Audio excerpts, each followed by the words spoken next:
Assalamualaikum warahmatullahi wabarakatuh. Perkenalkan, saya Vina Nurfitriana dengan NIM 21108011081 dari Prodi Psikologi kelas B Fakultas Ekonomi Ilmu Sosial dan Humaniora Universitas Aisyah Yogyakarta angkatan tahun 2021 semester 1. Di sini, saya akan menjelaskan materi pertemuan kelima, kemanusiaan dan keimanan, tentang iman kepada Allah yang diajarkan oleh Bapak Dr. M. Nurdin Zuhdi, Sarjana Teologi Islam, Magister Studi Islam.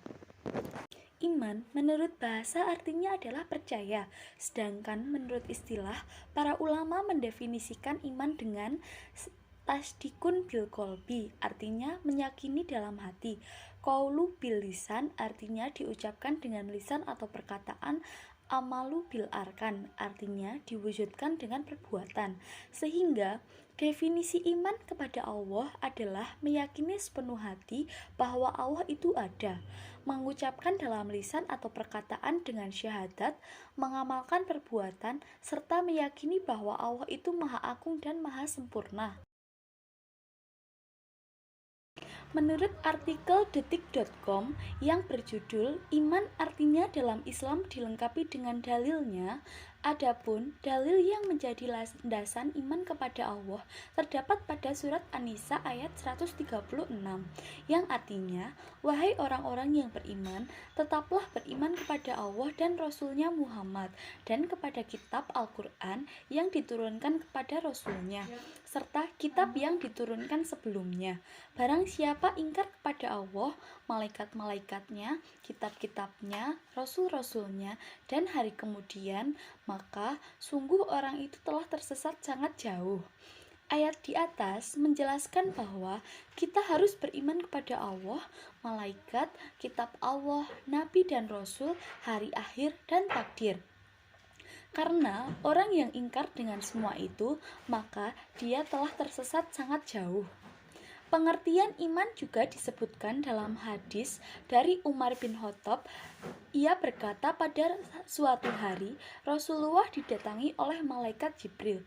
Jibril bertanya pada Rasulullah, "Beritahukanlah kepadaku, apa itu iman?" Rasulullah menjawab, "Iman itu artinya engkau beriman kepada Allah, para malaikat-malaikatnya, kitab-kitabnya, rasul-rasulnya, hari akhir, dan kamu beriman kepada takdir yang baik maupun yang buruk." Hadis riwayat Muslim. Menurut artikel Kanwil Kemenak DKI yang berjudul Keesaan Allah berupa rububiyah, uluhiyah, dan asma wa sifat, pengertian tauhidullah, rububiyah, uluhiyah, dan asma wa sifat. Tauhid dalam bahasa Arab merupakan masdar dari kata wahada. Dalam ilmu syariat mempunyai arti mengesahkan Allah dalam sesuatu hal yang merupakan kekhususannya berupa rububiyah, uluhiyah, dan asma wa sifat. Ketiga bagian tauhid ini terkumpul dalam firman Allah dan sabda Rasulullah. Tauhid ialah konsep akidah Islam yang menyatakan keesaan Allah. Dalam surat Maryam ayat 65 menjelaskan, Tuhan yang menguasai langit dan bumi serta segala sesuatu yang berada di antara keduanya, maka sembahlah Dia serta berteguh hatilah ketika dalam beribadah kepadanya. Apakah kamu mengetahui bahwa ada seseorang yang sama dengan Dia? Dalam firman-Nya, Tuhan yang menguasai langit dan bumi adalah ketetapan tauhid rububiyah. Dalam firman selanjutnya, maka sembahlah Dia serta berteguh hatilah ketika dalam beribadah kepadanya. Ialah ketetapan tauhid uluhiyah. Dan firman-Nya yang lain, apakah kamu mengetahui bahwa ada seseorang yang sama dengan Dia adalah ketetapan tauhid asma wa sifat.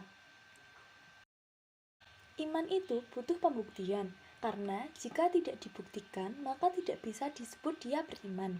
Dalam surat Al-Baqarah ayat 43, wa aqimus sholata wa atuz zakata warka'u ma'ar raki'in, yang artinya, dan dirikanlah sholat, tunaikanlah zakat, dan rukuklah beserta orang-orang yang rukuk. Ini adalah bukti keimanan, jadi harus diwujudkan dalam bentuk perbuatan yang nyata. Yang menarik dari surat Al-Baqarah ayat 43 adalah Allah menggunakan kata akimu yang artinya dirikanlah, tegakkanlah, bukan lakukanlah, laksanakanlah, atau kerjakanlah. Kenapa menggunakan kata dirikanlah? Karena sholat itu sifatnya adalah ibarat tiang yang menjaga sebuah bangunan. Maka ada istilah sholat itu adalah tiang agama. Kalau tidak ada tiang, ibarat bangunan bisa roboh.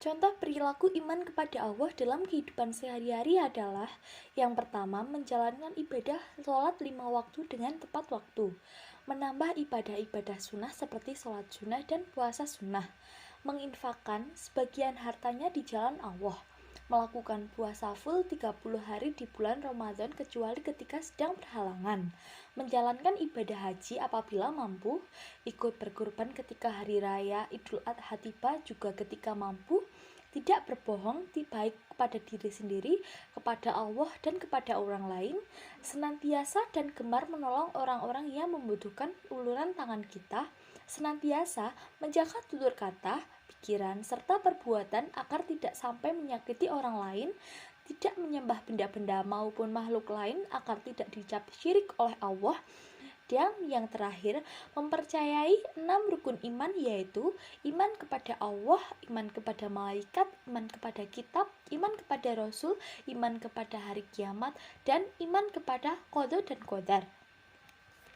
Menurut artikel Solo Peduli, cara meningkatkan dan memperkuat iman kepada Allah adalah yang pertama, akrab dengan Al-Quran. Yang kedua, berusaha untuk lebih istiqomah dengan syariat Islam. Yang ketiga, menjauhi perbuatan maksiat. Yang keempat, bergaul dengan orang-orang yang soleh. Setelah kita melakukan faktor utama tadi seperti memperbanyak Al-Quran, beristiqomah, menjauhi perbuatan maksiat, dan bergaul dengan orang-orang yang soleh, maka langkah selanjutnya yang kita lakukan adalah menyambungkan usaha tersebut dengan doa. Sebab akan sangat mustahil jika seseorang hanya berdoa saja, sementara ia tidak melakukan tindakan apapun untuk memperbaiki dan memelihara keimanannya. Begitu juga sebaliknya, seseorang tidak akan berhasil memelihara keimanannya jika ia hanya berdasarkan pada usaha saja, dengan meninggalkan doa, karena masalah keimanan ini sangat erat kaitannya dengan Allah selaku Khalik. Demikian langkah-langkah yang dapat kita lakukan untuk memperkuat iman kita. Mudah-mudahan Allah senantiasa memelihara iman kita. Amin ya robbal alamin. Demikian yang dapat saya sampaikan. Mohon maaf apabila ada kurang atau salah kata. Untuk referensi materi pengertian iman kepada Allah, saya kutip dari YouTube milik Bapak Nurdin yang berjudul Keimanan dan Kemanusiaan, Kuliah kelima, Iman kepada Allah. Terima kasih.